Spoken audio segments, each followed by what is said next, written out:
comes to us from the Danvers PD, and Connor Murphy comes from the Boston PD. So I want to welcome them, and I want to welcome their families, loved ones, and all the people that are here. You know, in the history of sports, there have been some great free agent signings. You know, Zdeno Chara came to the Bruins as a free agent. They won the Stanley Cup. David Ortiz was a free agent. Reggie Jackson was a free agent. LeBron James was a free agent. And Tom Brady was a free agent. So those are some of the greatest free agent signings in the history of professional sports. But I think it's a mistake to kind of draw an analogy with sports for what these two great people have already done and what they're gonna do.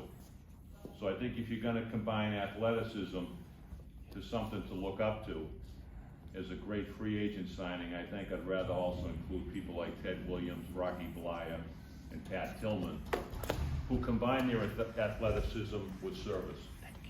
So, because these athletes that get celebrated and recognized as the great free agents can never come close to the service and sacrifice that police officers do each and every day. And they've already done it, so I don't have to introduce anybody into the police world. So you know what it's about. There's a similarity in the oath that they'll take, probably the same one that they took for Danvers in Boston. The words are the same. The uniforms, pretty much the same all over the country. We all wear badges.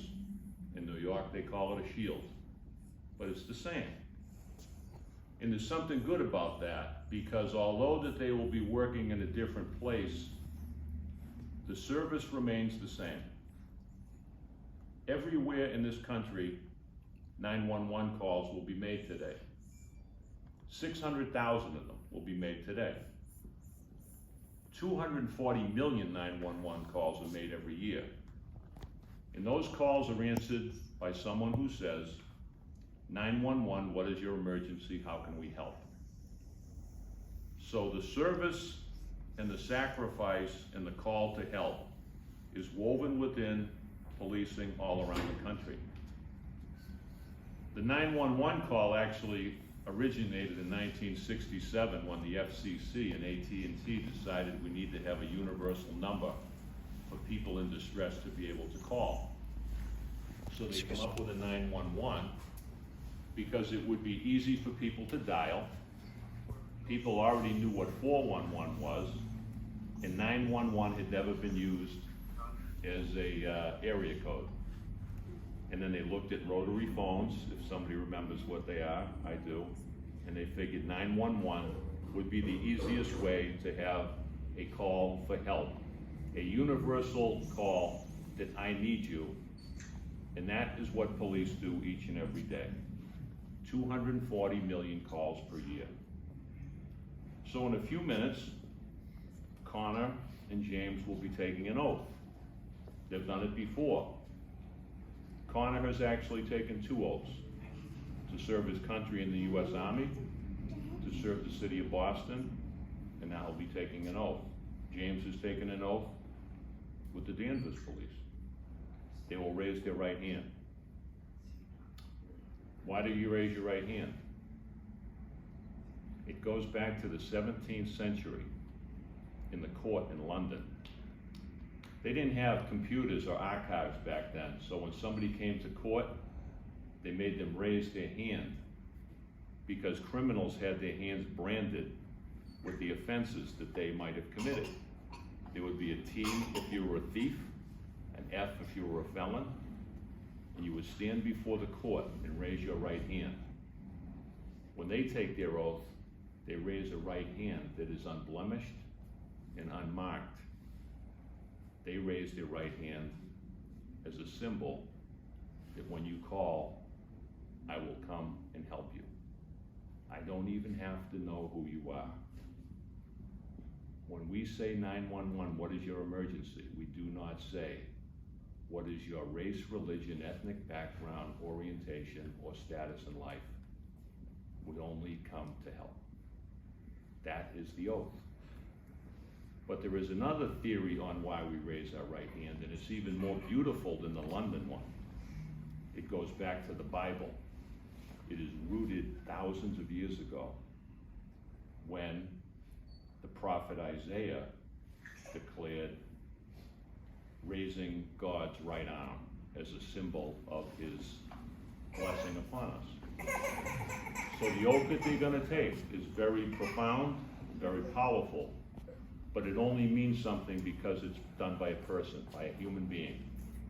That's what they're gonna do. There's something beautiful about that.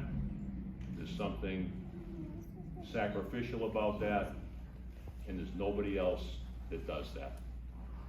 Nobody else does that. So I thank them, and I thank each and every one of you, and I give you my solemn promise. They are part of our family, they're part of your family. We know how to take care of them, and you know how to take care of them, and I give you my promise that we don't forget that, okay? So enough from me. We'll do the oath now. Connor and James, my sincere gratitude. The only advice I'll give you, Connor, if you're out in a cruiser and you get a call to Blue Hill Ave, if it's off of Broadway, it ain't Mattapan. James, Chester Street is off of Pearl. It doesn't run between Sylvan and Lawrence. Because I know there's one in Danvers. All right? So you guys will figure all that out. All right? So I'd ask the clerk to come forward, give the oath, and we will have the beautiful moment of the badge pinning right after that. Raise your right hand. Repeat after me. I state your name. Do solemnly swear that I will faithfully and impartially discharge and perform all the duties incumbent upon me as a state your office as a Malden Police Officer of the city of Malden, according to the best of my ability and understanding, agreeably to the rules and regulations of the Constitution, the laws of the Commonwealth, and the ordinances of the city of Malden. Congratulations.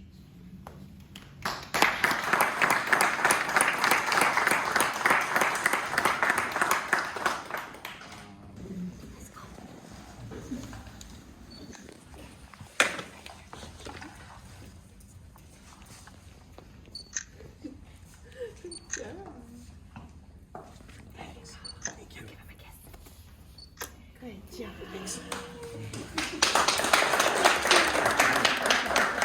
All right?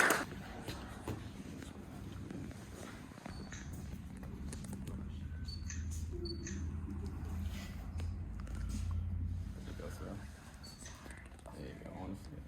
Just leave it down. Yep. There you go. In the city in any capacity.